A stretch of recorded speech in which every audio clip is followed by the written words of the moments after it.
So, one of my favorite stories is the story of the little boy and the Zen Master. It's more of a parable, actually, than anything else. A very simple story with a somewhat poignant message. And I think that message being that you really don't know where you're at in life. Kind of like the old Forrest Gump, life is like a box of chocolates. You never know what you're going to get. I actually came across this story in another Tom Hanks movie, Charlie Wilson's War, where Philip Seymour Hoffman's character recants the story to Tom Hanks's character, and the tagline being "We shall see," because that's really where you're at in life. You know, how are you doing in anything that you're doing? Well, we shall see, is kind of the story, and I think that that is particularly of pertinence in regard to the story of Hurricane Irma, a hurricane that we just, those of us who were tracking it didn't know where it was going to go. We shall see. It first tracked that it looked like it was going to go up the east coast of the state of Florida. Then it looked like it was going to go straight up the middle. Then it looked like it was going to go up the west coast of the state to Tampa. And it started going on that track until it decided to go back up to the middle and right up to Orlando. So it was one of those things. We shall see. And of course, another thing to consider is the fact that it was a storm of tremendous size and power, basically unprecedented.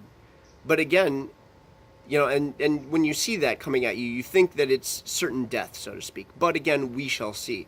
Because not only was it a storm of unprecedented size and power, but it was also met with a response team of unprecedented size as well. There was a coordinated effort of electricians from around North America, not just the United States, but Canada as well, that readied Central Florida, and they coordinated, and there was nothing of its size ever in the history of the United States. A great response of great people to a tremendous storm. So I think that's basically my takeaway from Hurricane Irma. I know that was largely my personal experience as well. I worked on a hurricane ride-out team, so getting ready to go into this storm, unprecedented size, certain death.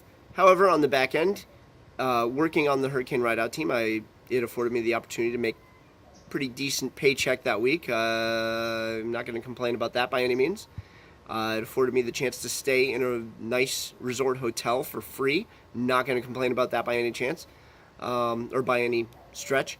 And yes, there was some some terrible things that happened to it. There was a moment of absolute uncertainty where I was not able to get in touch with my sister, who is very dear to me, and so that lent a large level of stress. However, once I was able to get in touch with her, I found out it was because she was sleeping safe and soundly and undisturbed by said storm. So that was met with a large amount of relief, So again, at any point you ask somebody how they're doing, and the only true answer is we shall see.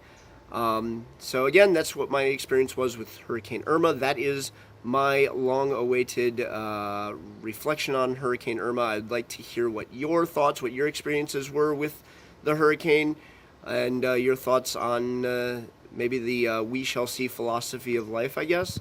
By all means, please contribute to the conversation in the comments section. I'll leave a link to the story of the little boy and the Zen Master in the comments section as well. Please check that out. It's a fun little story that I often paraphrase to friends when they ask me, "How are you doing?" And I answer, "We shall see." Thanks for watching.